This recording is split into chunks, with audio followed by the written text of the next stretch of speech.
America भारतावर 100% tariff लावणार ही एका मोठ्या आर्थिक युद्धाची सुरुवात आहे. एका निर्णयामुळे भारताचे स्वस्त रशियन तेल, भारतीय कंपन्यांचा नफा, रुपयाची ताकद आणि तुमच्या डीमॅट अकाउंट मधले शेअर्स हे सगळे बदलू शकतात. कारण अमेरिकेत एक असं बिल पुढे सरकलंय ज्यामुळे भारतासारख्या देशावर 100% पर्यंत टॅरिफ लावण्याचा मार्ग मोकळा होऊ शकतो. पण ही फक्त टॅरिफची गोष्ट नाही, हा जगाच्या नवा आर्थिक नकाशाचा खेळ आहे. 2022 मध्ये रशिया आणि युक्रेनमध्ये युद्ध सुरू झालं. जगाने रशियावर निर्बंध लावले. युरोपने रशियन तेल कमी खरेदी करायला सुरुवात केली. अमेरिकेनेही आर्थिक निर्बंध वाढवले. पण एक देश होता ज्याने वेगळा निर्णय घेतला, तो म्हणजे आपला भारत. भारताने सांगितलं आम्ही आमच्या देशाचा संबंध पाहू आणि त्यानंतर भारताने डिस्काउंटमध्ये रशियन क्रूड ऑइलची मोठ्या प्रमाणावर खरेदी सुरू ठेवली. भारतासाठी हा आर्थिक फायदा होता, रशियासाठी हा महसूल होता आणि अमेरिकेसाठी ही एक स्ट्रॅटेजिक चॅलेंज बनली होती. अमेरिकेच्या सिनेटमध्ये एक रशियन सँक्शन बिल पुढे नेण्यात आलं. या प्रस्तावाचा उद्देश असा आहे, जर एखादा देश रशियन ऊर्जा खरेदी करत राहिला तर अमेरिकेच्या राष्ट्राध्यक्षांना त्या देशावर 100% पर्यंत टॅरिफ लावण्याचा अधिकार मिळू शकतो. पण इथे एक गोष्ट लक्षात ठेवा, हा अजून अंतिम कायदा नाहीये. अजून पुढील संसदीय प्रक्रिया बाकी आहे आणि अंतिम निर्णय झालेला नाहीये. म्हणून आज सोशल मीडियावर फिरत असलेले भारतावर 100% टॅरिफ लागू झाला हे विधान चुकीचं आहे.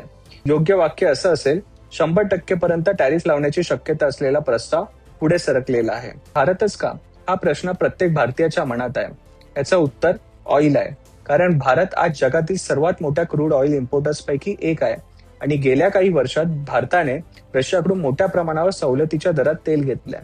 यामुळे भारताचा इम्पोर्ट बिल कमी झालेला आहे आणि महागाईवर नियंत्रण आलेलं आहे आणि रिफायनिंग कंपन्यांना ह्याचा फायदा झालाय.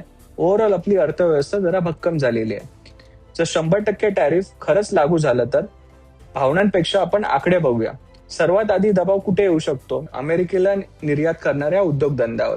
मग यामध्ये येतात auto components, engineering, chemical, textile, manufacturing आणि त्यानंतर फॉरेन इन्व्हेस्टर रिस्क कमी करू शकतात.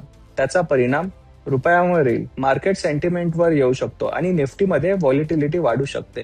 पण इथे अजून एक मोठा प्रश्न आहे. अमेरिका स्वतः भारतासोबत अब्जावधी डॉलरचा व्यापार करते.